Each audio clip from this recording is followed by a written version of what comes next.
اب یہ کہ کون سا درود پڑھا جائے، کیسا درود پڑھا جائے، کیونکہ آپ نے دیکھا ہوگا کہ چونکہ درود شریف کی فضیلت بہت ہے، اس لیے ہمارے معاشرے میں بہت سے درود گھڑ لیے گئے، بہت سے درود ایجاد کر لیے گئے ہیں. ان کی کیا حیثیت ہے؟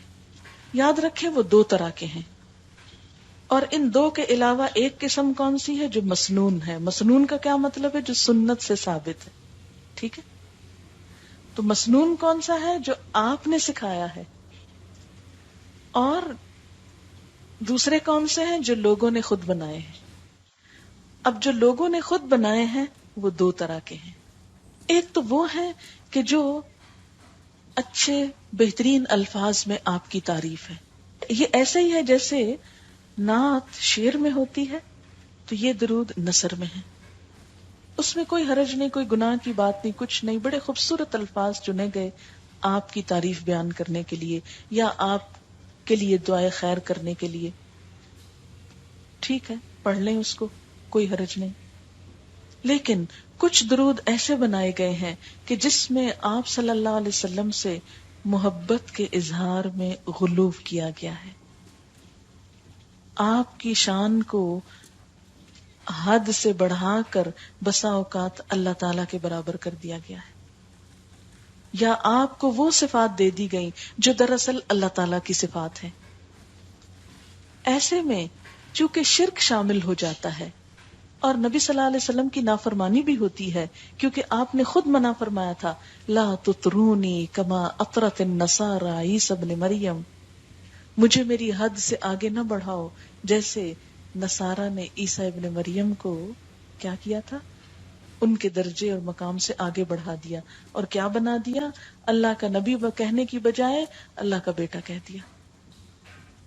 تو فرمایا اے میری امت کے لوگوں تم نہ ایسے کرنا، مجھے میری حد سے آگے نہیں بڑھانا. اچھا ہمارے ہاں کیا ہوتا ہے عام طور پر کہ نبی صلی اللہ علیہ وسلم کے لیے بسا اوقات تعریف کے الفاظ کہتے ہوئے یہ کہہ دیا جاتا ہے نور من نور اللہ، آپ نور ہیں اور اللہ کے نور سے نکلے ہیں. جیسے عیسیٰ علیہ السلام کے لیے کیا کہتے ہیں؟ اللہ کے بیٹے، یعنی اللہ سے پیدا ہوئے. بیٹا پیدا ہوتا ہے نا کسی سے، ویسے تو نہیں بیٹا کسی کو کہہ سکتے. تو قرآن پاک میں کیا ہوتا ہے؟ لم یلد ولم یولد، نہ اس نے کسی کو جنم دیا نہ کسی سے جنم لیا، نہ جنم دیا کسی کو نہ کسی سے جنم لیا، نہ اس کا کوئی بیٹا نہ وہ کسی کا بیٹا. تو اسی طرح اللہ تعالی خالق ہے اور باقی سب اس کی مخلوق ہیں. اس لیے یہ کہنا کہ کوئی چیز اللہ تعالی سے الگ ہو کر ہمارے سامنے آئی اور وہ اللہ ہی کا حصہ ہے، یہ پھر شرک ہو جاتا ہے. اور شرک کیسا گناہ ہے؟ کبھی معاف نہیں ہوتا. ان اللہ لا یغفر ان یشرک بہ ویغفر ما دون ذلک لمن یشاء. اللہ تعالیٰ اس بات کو معاف نہیں کرے گا کہ اس کے ساتھ شرک کیا جائے، ہاں اس کے علاوہ باقی گناہ جس کے لیے چاہے گا معاف کر دے گا. اچھا بسا اوقات ہم شعر بھی ایسے پڑھ لیتے ہیں، مثلا وہی جو مستوی تھا عرش میں خدا ہو کر، اتر پڑا مدینے میں مصطفیٰ ہو کر. تو اس میں کیا ہو جاتا ہے؟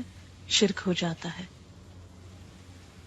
کیونکہ یہ جو بتوں کے پوجنے والے لوگ تھے نا، یہ بھی یہی کہا کرتے تھے کہ یہ جو بت ہے نا پتھر کے، یہ اللہ تعالی کے نمائندے ہیں اور اللہ تعالی کی خاص طاقت ہے ان میں، اور نعوذ باللہ اس کا روپ ہے. یہ ان کو دیکھ کر ہم کو خدا یاد آتا ہے، اور پھر آگے بڑھ کر ان کے اندر کچھ صفات بھی سمجھتے تھے کہ یہ اولاد دیتا ہے، یعنی اولاد دینے والا دیوتا ہے، اور یہ رزق کا دیوتا ہے، یہ بارش کا دیوتا ہے، یہ سورج دیوتا ہے. سنی ہے نا یہ باتیں آپ نے؟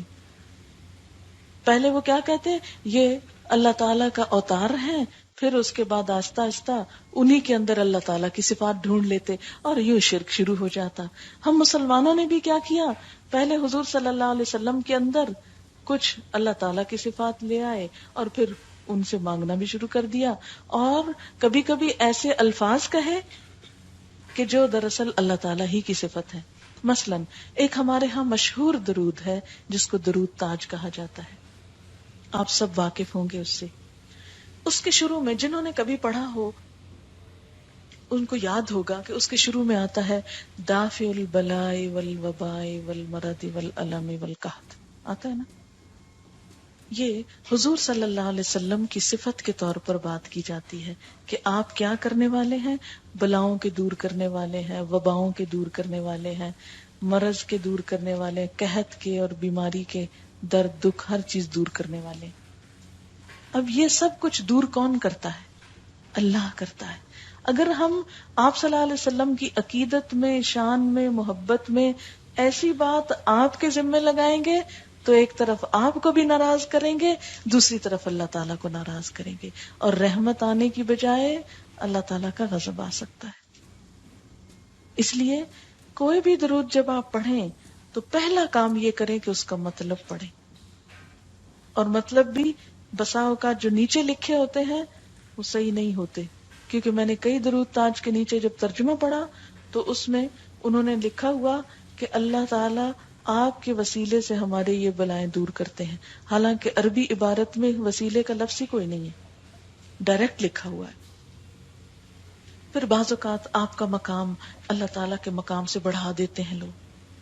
مثلا ایک شعر میں لوگ کہتے ہیں کہ ہر مقام سے بالا میٹھے نبی کا روزہ، عرش اولا سے اعلیٰ میٹھے نبی کا روزہ، کعبے کی عظمتوں کا منکر نہیں ہوں لیکن کعبے کا کعبہ میٹھے نبی کا روزہ. اب کعبہ تو کعبہ ہے نا، کعبے کا تو کوئی کعبہ نہیں ہے، لیکن اس طرح کی باتیں آپ کی محبت میں کر کے تو ہم اس سیدھے رستے سے کہیں اور نکل جاتے ہیں. جہاں آپ کی محبت ایمان کا حصہ ہے وہاں ایسی باتیں کرنا ایمان کو نقصان دیتا ہے.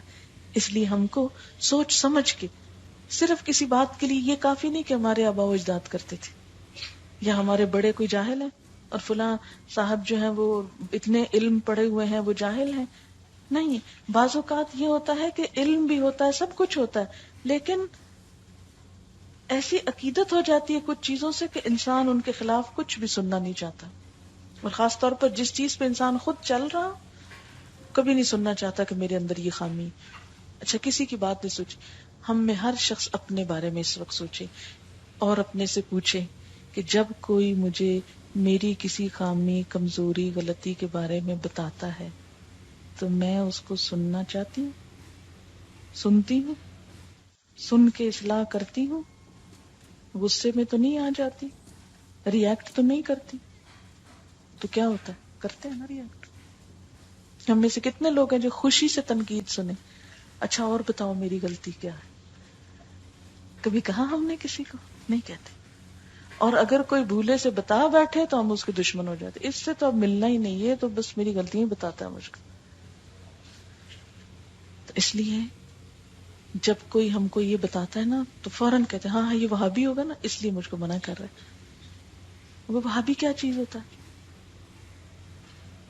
ہمیں کسی سے کوئی غرض نہیں کون کیا ہے اور کیا نہیں، ہم نے یہ دیکھنا ہے کہ جو وہ بات کہہ رہا ہے نا وہ صحیح ہے کہ نہیں، چاہے ہمارے ماں باپ ہی کیوں نہ ہو، چاہے ہمارے استاد ہی کیوں نہ ہو، چاہے ہمارے دوست ہی کیوں نہ ہو، چاہے پورا معاشرہ ہی کیوں نہ ہو.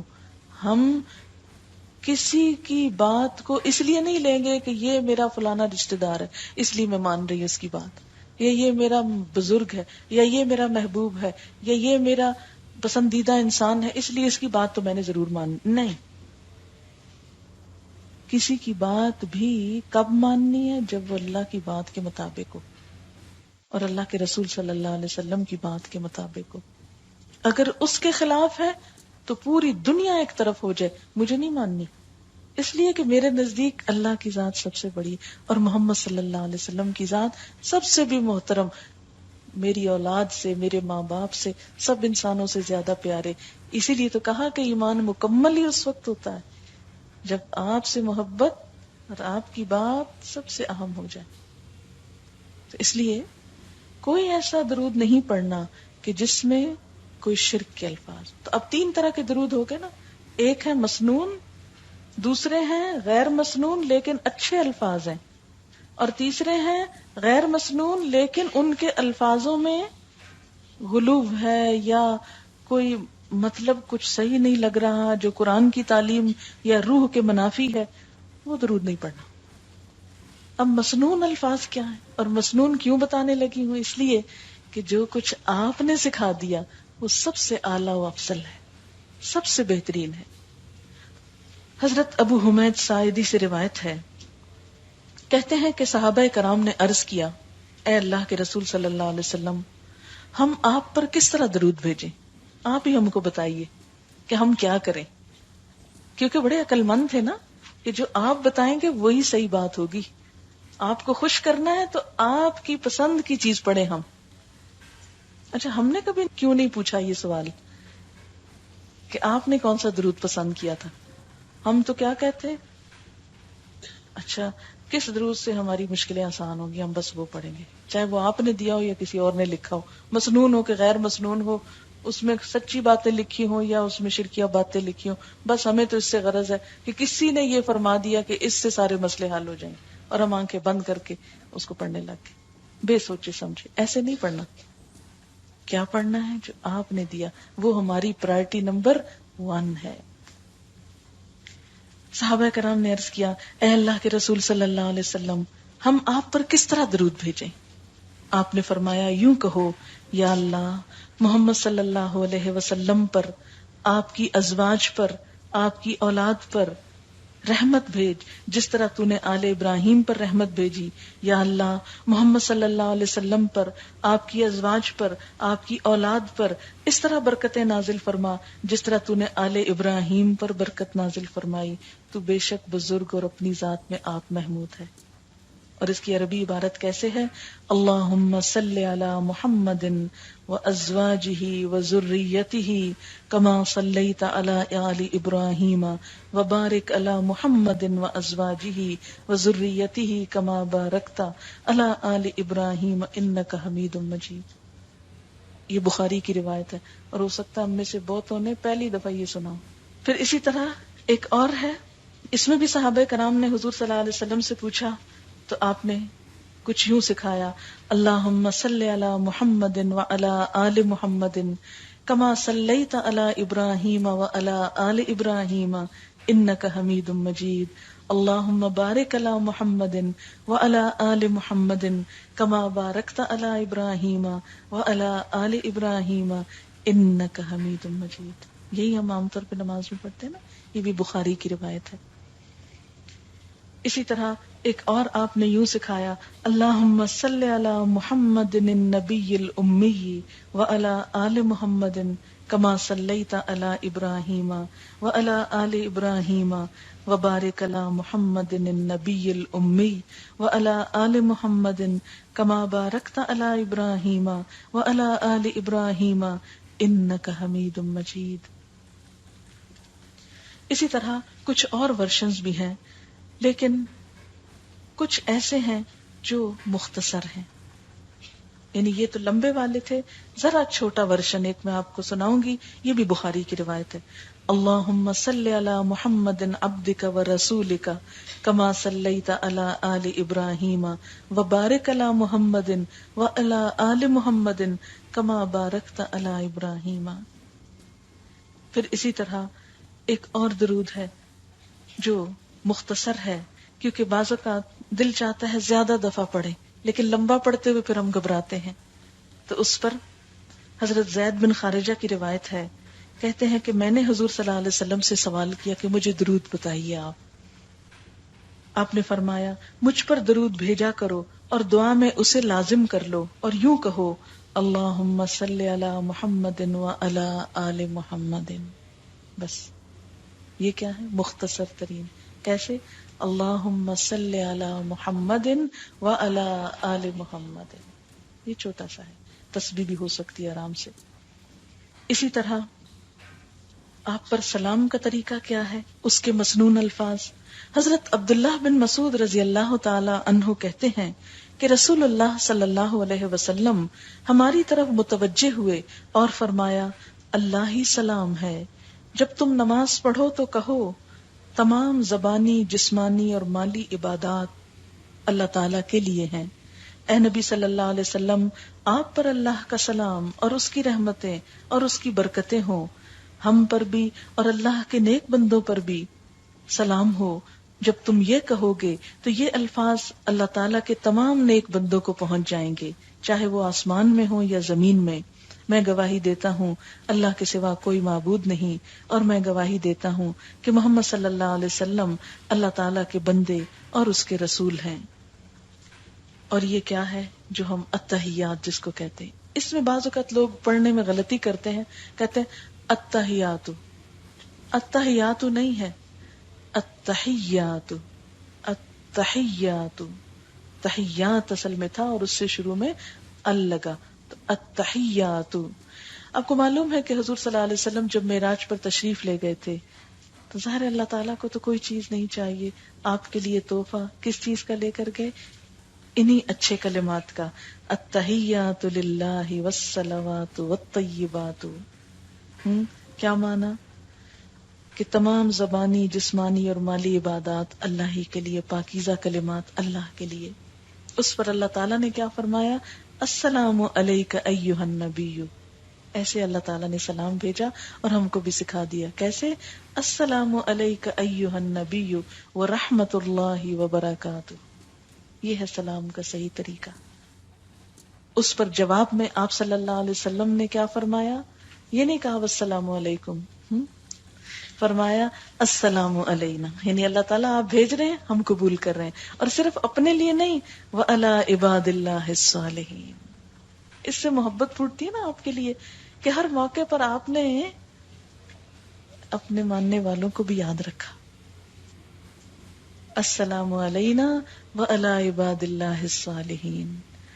اور پھر فرمایا اشہد ان لا الہ الا اللہ واشہد ان محمدا عبدہ ورسولہ. اسے بخاری نے روایت کیا ہے. اور آپ دیکھیے کہ جو شخص دن میں 5 نمازیں پڑھتا ہے وہ لازماً درود اور سلام دونوں پڑھتا رہتا ہے. اچھا، درود کب کب پڑھنا چاہیے، کس کس موقع پر؟ نمبر 1، نماز ختم کرنے سے پہلے درود پڑھنا مسنون ہے. حضرت فضالہ بن عبید کہتے ہیں کہ رسول اللہ صلی اللہ علیہ وسلم نے ایک آدمی کو نماز میں درود کے بغیر دعا مانگتے ہوئے سنا. یعنی اس نے درود نہیں پڑھا، التحیات پڑھ کے فوراً دعائیں مانگنی شروع کر دی، رب اجعلنی وغیرہ. آپ نے فرمایا اس نے جلدی کی. پھر آپ نے اسے اپنے پاس بلایا اور اس کو یا کسی دوسرے کو مخاطب کر کے فرمایا جب کوئی نماز پڑھے تو اللہ تعالیٰ کی حمد و ثنا سے آغاز کرے. ہم کیسے پڑھتے ہیں نماز اللہ اکبر کر کے؟ سبحانک اللہم و بحمدک و تبارک اسمک و تعالی جدک و لا الہ غیرک. پھر اسی طرح الحمدللہ رب العالمین. تو یہ کیا ہے؟ نماز کی ابتدا ہے. اور فرمایا جب کوئی نماز پڑھے تو حمد و ثنا سے آغاز کرے. پھر تشہد میں اللہ تعالیٰ کے نبی پر درود بھیجے اور اس کے بعد جو دعا چاہے مانگے. یعنی سب سے آخر میں اپنے لیے دعا مانگنی چاہیے، جو ہم صرف ایک ہی مانگتے ہیں، رب اجعلنی مقیم الصلاۃ ومن ذریتی، حالانکہ کئی ایک دعائیں مسنون ہیں. پھر اسی طرح اور کب درود پڑھنا چاہیے؟ نماز جنازہ میں دوسری تکبیر کے بعد درود پڑھنا مسنون ہے. حضرت امامہ آپ صلی اللہ علیہ وسلم کے ایک صحابی سے روایت کرتے ہیں کہ نماز جنازہ میں امام کا پہلی تکبیر کے بعد خاموشی سے سورۃ فاتحہ پڑھنا، دوسری تکبیر کے بعد نبی صلی اللہ علیہ وسلم پر درود بھیجنا، اور تیسری کے بعد خلوص دل سے میت کے لیے دعا کرنا، اور ان تکبیروں میں قرآن کی قرات نہ کرنا اور آہستہ سلام پھیرنا سنت ہے. اور درود کب پڑھنا چاہیے؟ آذان سننے کے بعد. آذان سننے کے بعد، دعا مانگنے سے پہلے. آپ کو پتہ ہے نا کہ آذان کے بعد دعا قبول ہوتی ہے، لیکن اس دعا سے پہلے درود شریف پڑھ لینا چاہیے. حضرت عبداللہ بن عمرو بن عاص رضی اللہ تعالیٰ عنہ کہتے ہیں میں نے رسول اللہ صلی اللہ علیہ وسلم کو فرماتے ہوئے سنا جب مؤذن کی آذان سنو تو وہی کچھ کہو جو مؤذن کہتا ہے، پھر مجھ پر درود پڑھو، کیونکہ مجھ پر درود پڑھنے والے پر اللہ کی 10 رحمتیں نازل ہوتی ہیں. اللہ تعالیٰ 10 رحمتیں نازل فرماتا ہے. اس کے بعد میرے لیے اللہ تعالیٰ سے وسیلہ مانگو. وسیلہ جنت میں ایک مقام ہے جو جنتیوں میں سے صرف کسی ایک کو دیا جائے گا. مجھے امید ہے کہ وہ جنتی میں ہی ہوں گا، لہٰذا جو آدمی میرے لیے اللہ سے وسیلہ کی دعا کرے گا اس کے لیے میری شفاعت واجب ہو جائے گی. اللہم رب ھذہ الدعوۃ التامہ والصلاۃ القائمہ آت محمدا الوسیلۃ والفضیلہ. ٹھیک ہے. تو اس دعا میں ہم کیا مانگتے ہیں؟ آپ نبی صلی اللہ علیہ وسلم کو وسیلہ عطا کیجئے. اور وسیلہ کہاں ہے، کیا ہے؟ جنت میں ایک اعلیٰ ترین مقام ہے جو صرف ایک شخص کو ملے گا. اور وہ ہم کیا چاہتے ہیں کس کو ملے؟ اپنے حبیب محمد صلی اللہ علیہ وسلم کو. اور اس کے لیے ہم دعا مانگتے ہیں. پھر اور کب درود پڑھنا چاہیے؟ اہل ایمان کو ہر وقت ہر جگہ درود بھیجنے کا حکم ہے. کہیں بھی بیٹھے آپ فارغ ہیں، مثلا یہاں سے گھر جا رہے ہیں، گاڑی میں بیٹھے ہیں، بس انتظار کر رہے ہیں کب گھر آئے تو اتروں، بور ہو رہے ہیں. نہیں، کیوں بور ہوتے ہیں؟ درود شریف پڑھیے، رحمتیں آنے لگیں گی، سفر آسان ہو جائے گا، مشکلیں آسان ہوگی. حضرت ابو ہریرہ رضی اللہ تعالیٰ عنہ کہتے ہیں کہ نبی صلی اللہ علیہ وسلم نے فرمایا، میری قبر کو میلہ نہ بناؤ. یعنی جیسے میلے لگتے ہیں تو ایسا نہ ہو کہ میری قبر پہ آ کے کھاؤ پیو اور شادیانے بجاؤ اور میلے لگاؤ. جس طرح آج کل کیا ہوتا ہے کہ مختلف بزرگوں کی قبر پر میلے لگتے ہیں، وہاں پر لوگ جا کر دعا تو کم ہی مانگتے ہیں، کیا کرتے ہیں، اتنے سٹالز لگے ہوتے ہیں، چیزوں کی خرید و فروخت ہوتی ہے، دیگیں پکتی ہیں اور پھر دھمالیں پڑتی ہیں اور سب شور شرابہ اور ایک انجوائمنٹ کا سامان، میوزک بج رہا ہے اور پتہ نہیں کیا کیا. آپ صلی اللہ علیہ وسلم نے اس چیز سے منع فرمایا کہ میری قبر کو میلہ نہ بنانا.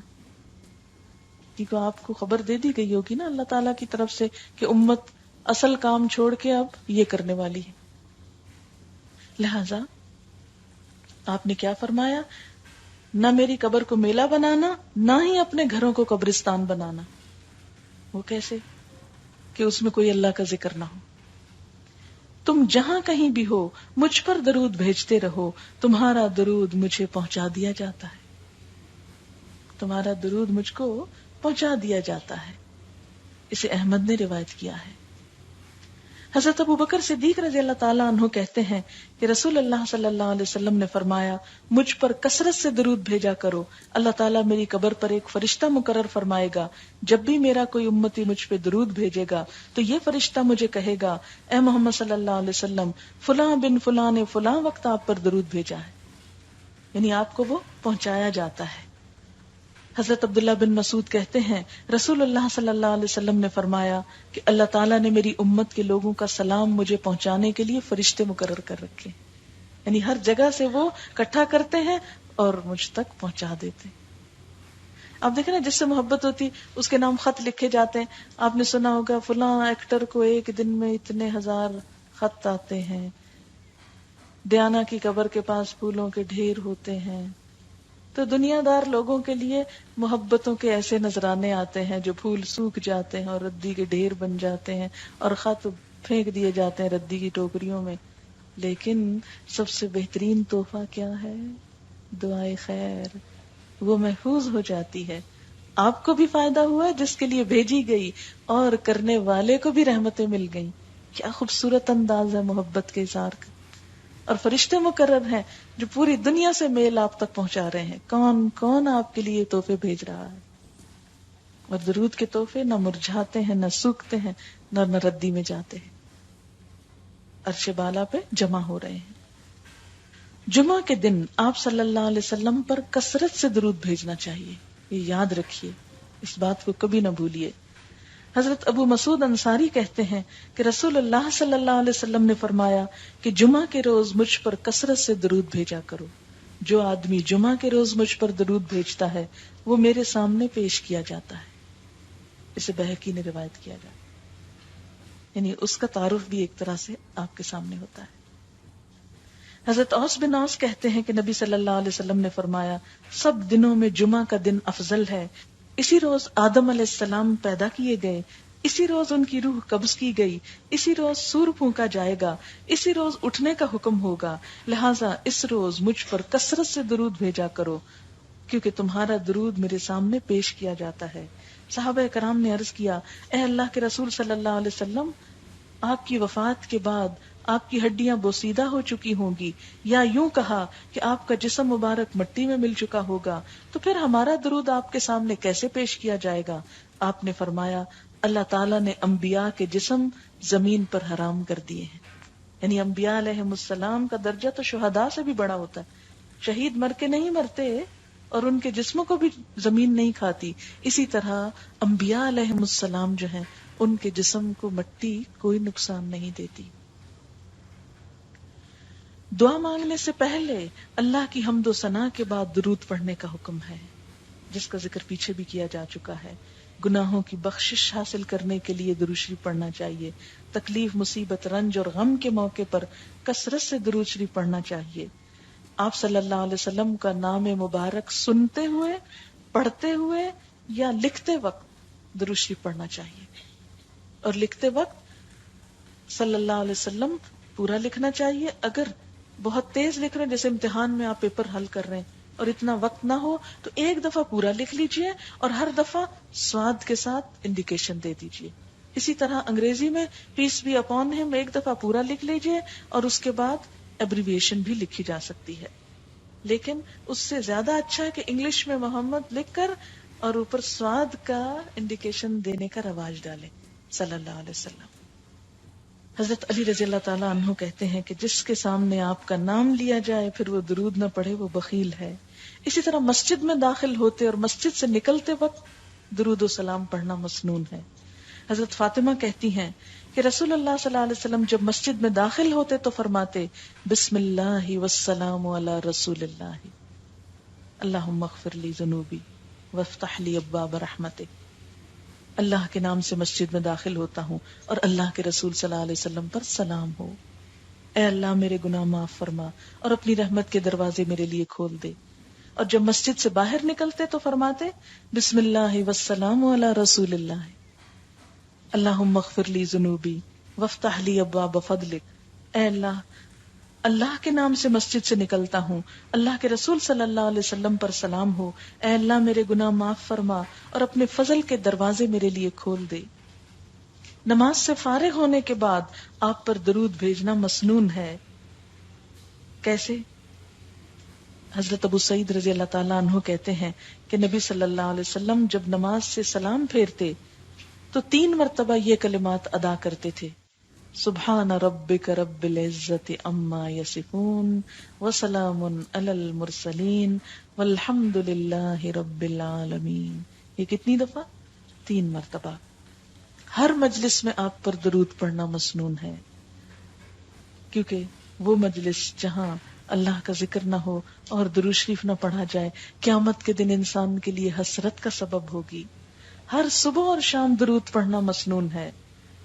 حضرت ابو الدرداء کہتے ہیں کہ آپ صلی اللہ علیہ وسلم نے فرمایا جس نے 10 مرتبہ صبح اور 10 مرتبہ شام درود پڑھا